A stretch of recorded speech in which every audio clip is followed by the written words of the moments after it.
नमस्कार दर्शकों, मैं उपेंद्र और आज की ग्रैंड मुलाकात बहुत ख़ास होने जा रही है क्योंकि आज हमारी मेहमान है स्वामी आत्मानंद उत्कृष्ट अंग्रेजी माध्यम स्कूल की प्राचार्य विवेकानंद स्कूल से श्रीमती मनीषा खत्री जी। मैम बहुत बहुत स्वागत है आपका।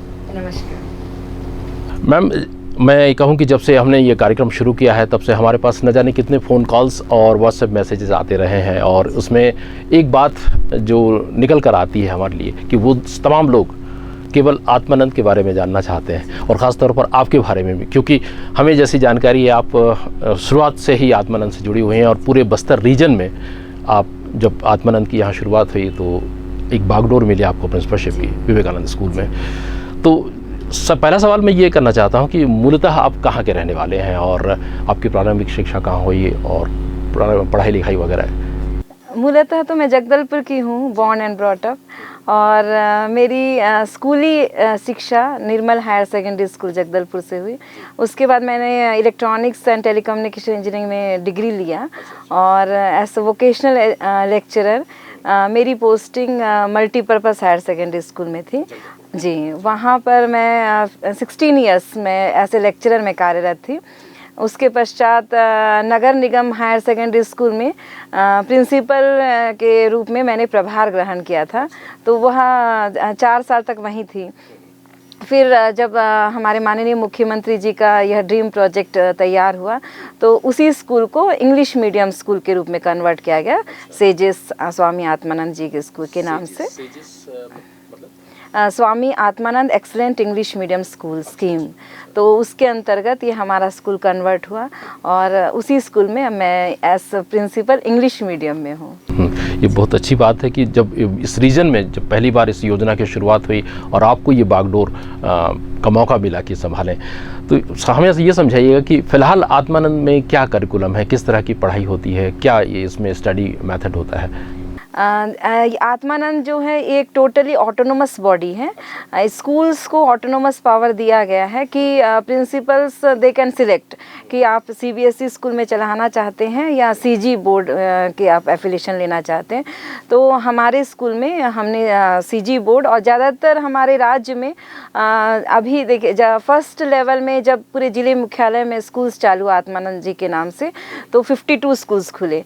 उसके बाद 119 फिर इंग्लिश मीडियम स्कूल्स खुले। मतलब ये जो हमारे लोगों की मांग के अनुसार, लोगों की मांग बढ़ती गई, इस योजना के प्रति रुझान बढ़ता गया तो स्कूलों की संख्या बढ़ती गई। उसके बाद फिर 72 उत्कृष्ट हिंदी माध्यम स्कूल खुले। अब फिर अभी 76 टोटल इंग्लिश मीडियम फिर से खुल रहे हैं। तो टोटल हमारे पास 237 स्वामी आत्मानंद जी के नाम से इंग्लिश मीडियम स्कूल्स हैं। तो उसमें पूरे राज्य में 4 स्कूल को छोड़कर 4 स्कूलों में सीबीएसई पाठ्यक्रम है, बाकी सभी स्कूल्स में सीजी पाठ्यक्रम है। तो यह प्रिंसिपल के खुद के अपना डिसीजन पर है। तो हम यहाँ पर चाहते हैं कि सीजी बोर्ड ही रहे, क्योंकि मैंने सिलेबस देखा है 11-12 में तो हम एनसीईआरटी का ही टेक्स्ट बुक फॉलो करते हैं और 1 to 10 हमारा एससीईआरटी का बुक्स है। तो उसका जो करिकुलम है, सिलेबस है, लगभग सेम है। तो हम यहाँ पे सीजी बोर्ड फॉलो कर रहे हैं। इसके साथ ही हमारे पास जो करिकुलम में डिफरेंट एक्टिविटीज़ हैं, इवेंट्स, हर महीने के इवेंट्स, हमारा एक आत्मानंद के नाम से स्कूल कैलेंडर है, तो वार्षिक कैलेंडर, तो उसके अनुसार इवेंट्स हैं। जैसे अभी 22-23 में टोटल 89 इवेंट्स हमको उसको फॉलो करना है, उसको स्कूल में करना है। तो उस हिसाब से हम ये करिकुलम, हमारा राज्य का करिकुलम को फॉलो करते हैं। तो इसमें शुरुआत में जाहिर है चैलेंजेस आए होंगे और अभी भी चैलेंजेस आ रहे होंगे, तो इस तरह के चैलेंजेस को आप किस तरह से निपटती हैं, कैसे सामना करती हैं, क्या चैलेंजेस आते हैं? शुरुआत में तो चैलेंजेस नहीं आए क्योंकि I was worker, hard worker from the very beginning. 2020-21 जब कोविड का पूरा दौर था तब मेरी नियुक्ति हुई और उस स्कूल में सबसे पहले मेरी नियुक्ति और एक प्यून की नियुक्ति, और एडमिशन प्रोसेस उसी समय करना था।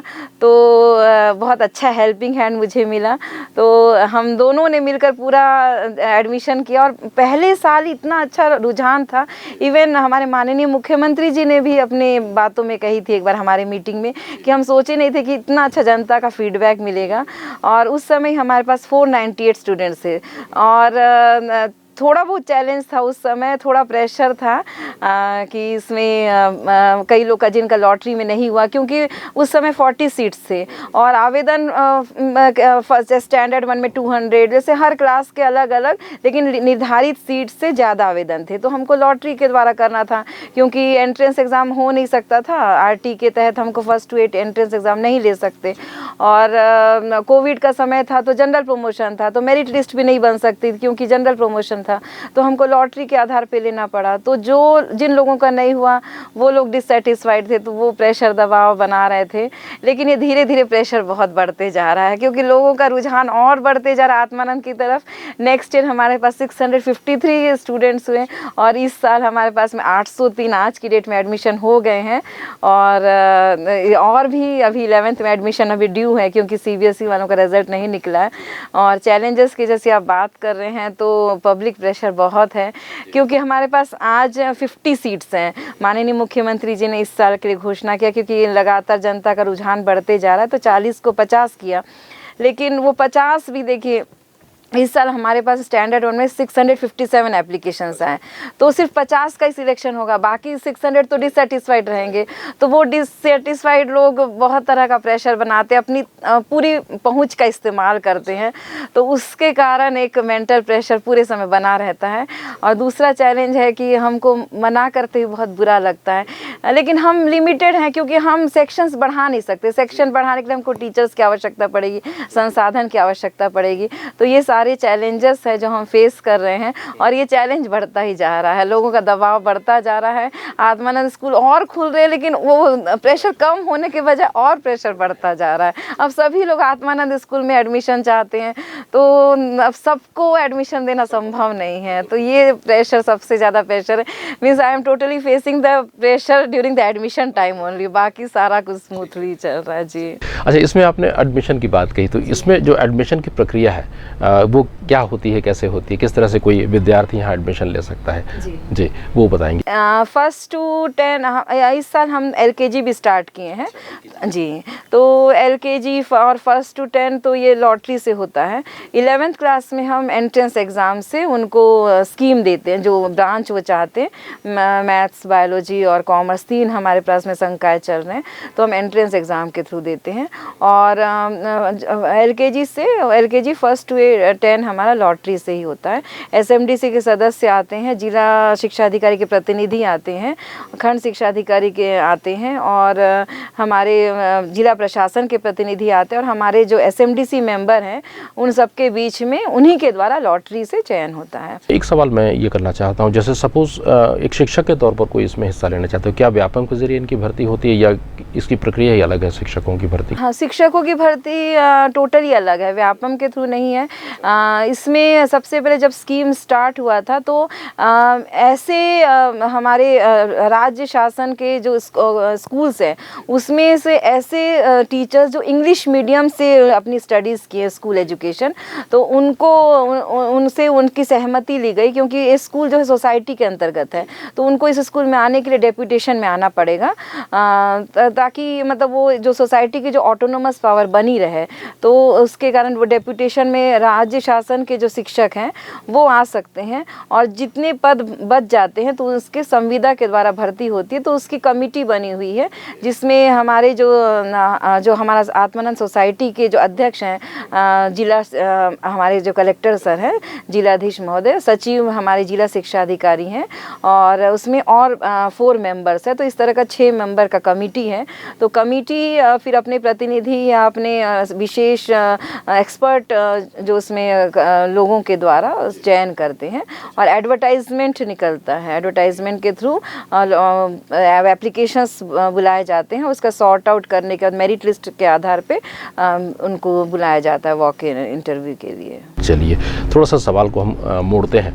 आपने वो दौर देखा है जब लॉकडाउन का था। अब मुझे ये समझ में आता है कि जैसे आत्मानंद की शुरुआत हुई, लॉकडाउन शुरू हो गया, 2 साल तकरीबन जो एजुकेशनल एकम्प्लिशमेंट थे वो पूरी तरह से बंद थे। अब ये दौर आया कि थोड़ा सा लॉकडाउन में ढिलाई बरती गई, फिर उसके बाद स्कूल्स खुले, और आज एक तरह से नॉर्मल हो चुके हैं। अब मैं सवाल ये करना चाहता हूँ कि उस वक्त और आज के दौर में आज के वक्त में क्या बच्चों में साइकोलॉजिकल असर पड़ा है लॉकडाउन को लेकर ख़ास तौर पर, और क्या उनमें ये एक तरह से जो कहें मनोवैज्ञानिक हम कहें कि असर पड़ा है? बहुत ज़्यादा असर हुआ है बच्चों पे, और ये जो रिकवरी पीरियड भी मुझे लगता है कि और 2 साल लगेगा, क्योंकि ना बच्चों में कंसंट्रेशन का जो लेवल है वो घट गया है। वो कंटिन्यूस बैठ नहीं पा रहे हैं, क्योंकि उनको कोविड जो अभी लॉकडाउन के दौरान घर में आराम से बैठते थे। छोटे बच्चों में हम देखते क्लास में बेंच में बैठ नहीं पा रहे हैं, वो आराम से घर में सोफ़ा में लेट के ऑनलाइन क्लासेस अटेंड करते थे। और जो बड़े बच्चों में एक प्रॉब्लम हो गया है, जो जिसको मैं चाहूँगी कि बच्चे अगर सुन रहे हैं तो वो अपना सुधार ले। वो जो मोबाइल्स के थ्रू यूट्यूब वीडियो से पढ़ना स्टार्ट कर दिए हैं, तो उनका जो मतलब शॉर्टकट मेथड अपना रहे हैं, लेकिन शॉर्टकट मेथड से उनका बेस कंसेप्ट कभी क्लियर नहीं होगा। ये मैं हर क्लास में जाती हूँ उनको बोलती हूँ कि आप बुक्स को रेफ़र करिए, एनसीईआरटी बुक्स, आपके एससीईआरटी के बुक्स हैं, बहुत अच्छे बुक्स हैं, उसको स्टेप बाय स्टेप आपको लेसन बाय लेसन पढ़ना है। और यूट्यूब वीडियोस डायरेक्टली, जैसे आपको एक टॉपिक मिल गया है, मान लो आपको हमारा परम्यूटेशन एंड कॉम्बिनेशन, तो डायरेक्ट वो परम्यूटेशन कॉम्बिनेशन का यूट्यूब वीडियो देख लेते हैं और उनको लगता है कि हम सब समझ जा रहे हैं। लेकिन परम्यूटेशन एंड कॉम्बिनेशन के पहले जो लेसन है उसका नेचुरल नंबर्स में कैसे nth टर्म निकालना है, तो वो सारा स्टेप बाय स्टेप वो नहीं कर रहे हैं। उनको बस शॉर्टकट ये टॉपिक, डायरेक्ट टॉपिक का यूट्यूब वीडियो ले लेते हैं, उसको पढ़ते हैं, लेकिन वो समझ नहीं पा रहे कि उनका बेस उससे क्लियर नहीं हो रहा है। और ये बड़े बच्चों में बहुत बड़ी दिक्कत आ गई है कि वो शॉर्टकट मेथड ले रहे हैं, और फिर मोबाइल के द्वारा वो ना मतलब कॉन्सेंट्रेशन नहीं, उनको मतलब बड़ा सा हाँ पढ़ाई में पूरा ध्यान नहीं था, बीच बीच में उनको मतलब ब्रेक चाहिए। और पहले ऐसा नहीं था, पहले बच्चे क्लास में पूरे 40 मिनट्स बैठते थे, आराम से सुनते थे टीचर्स की बातों को ध्यान से। अब लगता है कि नहीं, हमारे पास तो यूट्यूब वीडियोस, रेगुलर अटेंडेंस कम हो गई है। और छोटे बच्चों में जो है ऑनलाइन क्लास के कारण उनको भी मोबाइल मिल गया, तो वो मोबाइल में गेम्स खेलना सीख गए हैं। और प्रैक्टिस, और एक बात जो है हम देख रहे हैं कोविड के बाद में कि बच्चों का ना राइटिंग प्रैक्टिस कम हो गया है, तो वो लोग अब मतलब 2-2 पेज 3-3 पेज लिख नहीं पाते हैं। अगर उनको ऐसे लिखना, आर्टिकल राइटिंग लिखना है, तो और राइटिंग बहुत ख़राब हो गई है। तो ये कोविड का जो पोस्ट कोविड के बाद में हमको जो ये सारा एजुकेशन पे जो इफ़ेक्ट पड़ा है, उसको सुधारने बहुत टाइम लगेगा, धीरे धीरे ये सुधरेगा। इसके लिए क्या कुछ इस तरह से उपाय किए जा रहे हैं योग मेडिटेशन के द्वारा? अक्सर ऐसी बातें सुनने में आती है कि इस तरह की कुछ प्रयास होते हैं स्कूलों में, तो क्या आत्मानंद में भी योग प्रैक्टिसेस वगैरह करवाई जाती हैं? हमारे यहाँ योग जो टीचर हैं वो रेगुलर योगा कराते हैं, और इसके अलावा हम बच्चों में स्किल बेस्ड एजुकेशन देते हैं। हमारे पास नेशनल पॉलिसी ऑफ एजुकेशन 2020 के अंतर्गत बैगलेस डेज करवाना है, तो हम बच्चों में स्टिचिंग, लड़कों को हम स्टिचिंग सिखा रहे हैं, लड़कियों को इलेक्ट्रीशियन का काम सिखाते हैं, प्लम्बर का काम सिखाते हैं, कि कोई भी बच्चा सर्विस सेक्टर पे डिपेंडेंट ना रहे। कोई घर कि छोटा सा हमको प्लग चेंज करना है तो हमको इलेक्ट्रीशियन को फ़ोन करना पड़ रहा है, तो ये सारी चीज़ें बैगलेस, हम मतलब टोटल बच्चों को स्किल्स पे कॉन्सेंट्रेट करवाना चाह रहे हैं, ताकि वो सारी जो साइकोलॉजिकल जो उनका इफेक्ट पड़ा कोविड की वजह से, उससे वो दूर हो जाए और अपना मन रचनात्मक कार्यों में लगाएं। तो इसके कारण हमारे स्कूल में बहुत प्रयास चला। स्पोर्ट्स गेम्स का पीरियड है, लाइब्रेरी का पीरियड है।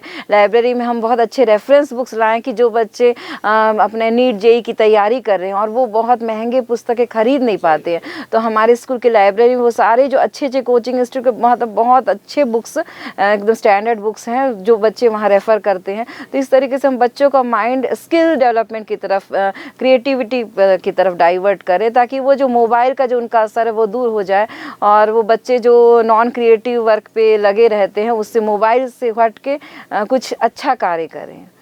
एक सवाल हमारे पास आया हुआ है, उसमें ये कहा है कि आत्मानंद क्या है, तो ये आत्मानंद क्या है, इसके बारे में थोड़ा सा संक्षेप में बताइए, विस्तार से बताइए दरअसल जी। आत्मानंद योजना हमारे माननीय मुख्यमंत्री जी का ड्रीम प्रोजेक्ट है और हमारे राज्य शासन का फ्लैगशिप योजना है। Swami Atmanand government excellent English medium schools के नाम से चेन ऑफ स्कूल्स, आज की डेट में 237 स्कूल्स चल रहे हैं इंग्लिश मीडियम के और 32 हिंदी मीडियम के। तो इसके अंतर्गत हमारे स्कूल्स में मतलब माननीय मुख्यमंत्री जी का एक सपना था कि जो बच्चे down trodden section of society के हैं, हैं, जो उनके पेरेंट्स सपना देखते हैं कि हम इंग्लिश मीडियम स्कूल में अपने बच्चों को पढ़ाएं, लेकिन वो बहुत महंगी फ़ीस की वजह से अफोर्ड नहीं कर सकते हैं। तो उन बच्चों के लिए निःशुल्क एजुकेशन हमारे यहाँ स्कूल में प्रदान किया जाता है, और इसके मतलब उनका फ्री एजुकेशन है, उनको स्कॉलरशिप मिलता है, शासन की सारी योजना यहाँ पर लागू है, जैसे मिड डे मील उनको दिया जाता है, उनको यूनिफॉर्म फ्री दिया जाता है 1st to 8, उनको फ्री बुक्स दिया जाता है, मतलब टोटल फ्रॉम उनको फ्री है, कुछ भी हम फीस नहीं लेते हैं।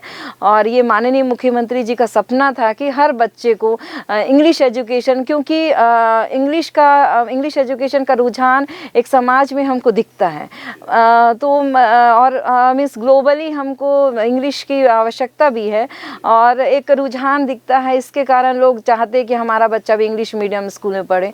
तो माननीय मुख्यमंत्री जी का ये सपना था। और आत्मानंद जी के बारे में बताना चाहूँगी कि जब मैंने हमारा स्कूल आत्मानंद के रूप में परिवर्तित हुआ और मैं इस स्कूल की प्रिंसिपल बनी, तो मैंने बहुत डीप स्टडी किया कि स्वामी आत्मानंद जी क्या कौन थे और उनका इतना हमारे छत्तीसगढ़ में कितना योगदान था। तो उनका हमारे छत्तीसगढ़ में और बस्तर वासियों के लिए बहुत बड़ा योगदान था। उनका जो उस समय का विज़न था 1970s में, उन्होंने रामकृष्ण आश्रम नारायणपुर में उसकी स्थापना की। और उस समय वहाँ जब हम जाके देखते हैं, वहाँ के जो दूर दूर के रिमोटेस्ट ऑफ द प्लेसेस के आदिवासियों को उन्होंने जोड़ने का काम किया, उन तक संसाधन पहुँचाए जो एकदम समाज से वंचित थे, उनको कुछ भी प्राप्त नहीं हुआ था। वहाँ पर उन्होंने मोहल्ला क्लिनिक स्टार्ट किया कि घर घर जाके उनको ट्रीटमेंट दिया जाए। और जो स्वामी विवेकानंद का जो प्रिंसिपल था कि मतलब अगर if the students are not able to come to school, अगर बच्चे नहीं आ पा रहे हैं तो हम स्कूल्स को उनके द्वार तक ले जाए। तो उस प्रिंसिपल, क्योंकि आत्मानंद जी स्वामी विवेकानंद के डिसाइपल थे, उनके शिष्य थे, तो उन्होंने उनके प्रिंसिपल्स को प्रचार प्रसार किया। और वहाँ पर हम नारायणपुर में देखते हैं उस समय के स्थापित भीतरी केंद्र, मीन्स अंदर के केंद्र जो सेल्फ डिपेंडेंट है, वो अपना प्रोडक्शन सारा कुछ, वेजिटेबल्स है, अपने अनाज है, सारा कुछ खुद प्रोडक्शन कर रहे हैं। मतलब उस समय का उनका विजन को देखते हैं तो हम अचंभित होते हैं कि उस समय को उनकी इतनी ज़्यादा उनकी सोच थी, इतनी वृहद सोच थी। और वो सारे वहाँ के आदिवासियों को जो समाज से वंचित थे, उनको हैरेसमेंट से शोषित वर्ग थे, उनको उत्थान किया। तो स्वामी आत्मानंद जी के नाम से हमारा स्कूल बना है, तो I am very proud to be part of it. और लोग जान रहे हैं आज कि आत्मानंद जी कौन थे और हमारे छत्तीसगढ़ के लिए उन्होंने कितना कुछ किया, और ख़ासकर बस्तर वासियों के लिए बहुत कुछ किया। हमारे जो अबला और कमज़ोर आदिवासी जो शिक्षा से वंचित थे, उनको शिक्षा प्रदान किया, उनको हॉस्पिटल्स की स्थापना के द्वारा, मोहल्ला क्लिनिक के द्वारा उनको ट्रीटमेंट दिया, उनके इलाज में उनके सहयोगी बने। तो मैं मतलब आत्मानंद जी के इस विज़न के लिए बहुत बहुत उनको धन्यवाद देना चाहूँगी कि उस समय का उनका सोच कितना वृहद था। अब जो कोविड का दौर एक समय था कि थम चुका था, अब क्या हो रहा है, कोविड थोड़े मामले छत्तीसगढ़ में बढ़ते भी जा रहे हैं। ऐसे में स्कूल एक ऐसा क्षेत्र होता है जहाँ पर हम समझते हैं कि भीड़ भाड़ थोड़ी सी दिखती है बच्चों में, और बच्चे क्या है, ससेप्टेबल होते हैं, किसी भी रोग को आसानी से वो ग्रहण कर पाते हैं, या ये दुर्भाग्य कहें। तो ऐसे में अभी आत्मानंद स्कूल में फ़िलहाल क्या प्रिकॉशंस बरते जा रहे हैं? जी बहुत ज़रूरी, हमने 2 वेव देखे, बहुत सीरियस वेव देखे कोविड, और हमारे बच्चे लॉकडाउन में बहुत ज़्यादा मीन्स उनका पढ़ाई means all were not very accessible to mobile education, so प्रभावित तो हुआ है। और क्लासरूम एजुकेशन का अपना एक इफ़ेक्ट रहता है, चाहे डिस्टेंस एजुकेशन का उतना उसका वो इफ़ेक्ट नहीं हो पाता, 100% उतना नहीं मिल पाता। तो लेकिन मैं कहना चाहूँगी कि हम लोग दोनों वे में बहुत ज़्यादा हमने सुरक्षा बरती, किसी भी बच्चा कोई भी तरह का प्रभाव उसको नहीं हुआ था। और अब फिर से ऐसा सुन रहे हैं कि कोविड केसेस बढ़ रहे हैं, तो हमारे पास हम सबसे पहले बच्चा जैसे एंटर करता, थर्मल स्क्रीनिंग के द्वारा उनको टेम्परेचर उनका नापते हैं। उसके बाद जो बच्चा मतलब जिसका temperature means above danger mark में नहीं रहता, उनको एंटर करवाते, उनका हाथ सैनिटाइज करवाते हैं, सोशल डिस्टेंस हम पालन कर रहे हैं, और शासन का गाइडलाइंस की सारी चीज़ फॉलो कर। अभी स्कूल्स के लिए अभी शासन ने फिर से गाइडलाइन नहीं दिया। अगर जैसे पिछले वेव्स की तरह दिया जाएगा कि मीन्स ऑल्टरनेट डेज में बुलाया जाए, मतलब हाफ ऑफ द स्टूडेंट्स को एक दिन में और हाफ ऑफ द स्टूडेंट्स, जैसी गाइड आ जाएगा तो हम उसको फॉलो करना शुरू कर देंगे। और जैसे लास्ट वे में हम देखें कि एमडीएम को जैसे कोविड केसेस सर्ज हो गए बहुत ज़्यादा, तो एमडीएम बंद कर दिया गया था, सूखा राशन दिया जा रहा था। तो अभी शासन की गाइडलाइंस ऐसी नहीं आई, फिर भी हम क्लास में बच्चों को सोशल डिस्टेंसिंग और मास्क के साथ बिठाते, कंपलसरी कर दिए हैं। अभी से हम अपनी तरफ से अपना प्रिकॉशन कर रहे हैं। मैम, इसमें मैं ये सवाल करना चाहता हूँ कि आपका कामकाज ऐसा है कि लोगों के बीच उठना बैठना हो जाता है, भीड़ भाड़ में जाना हो जाता है, तो व्यक्तिगत तौर पर आप क्या प्रिकॉशन लेते हैं?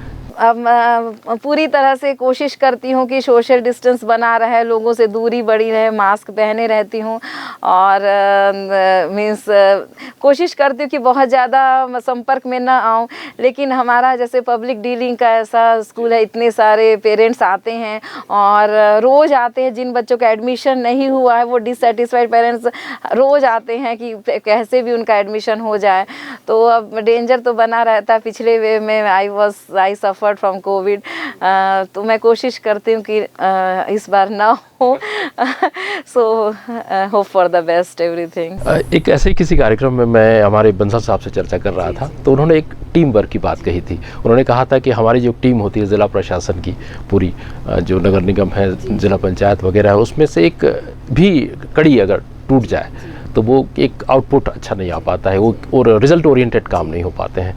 मैं यही चीज़ मैं आपके स्कूल के मामले में भी कहना चाहता हूँ कि आपकी एक टीम है, अब उस टीम में कितना कुछ कोऑपरेशन, कितना कुछ सहयोग आपसे मिल पा रहा है या कितना कुछ वो सहयोग कर पा रहे हैं? जी, मेरे स्कूल के टीम के एक एक मेंबर, एक एक टीचर, एक एक स्टाफ बहुत अच्छे हैं, अपनी जिम्मेदारियों को समझते हैं और वो जानते हैं कि ये वो एक ड्रीम प्रोजेक्ट से जुड़े हैं, शासन का फ्लैगशिप योजना से जुड़े हैं।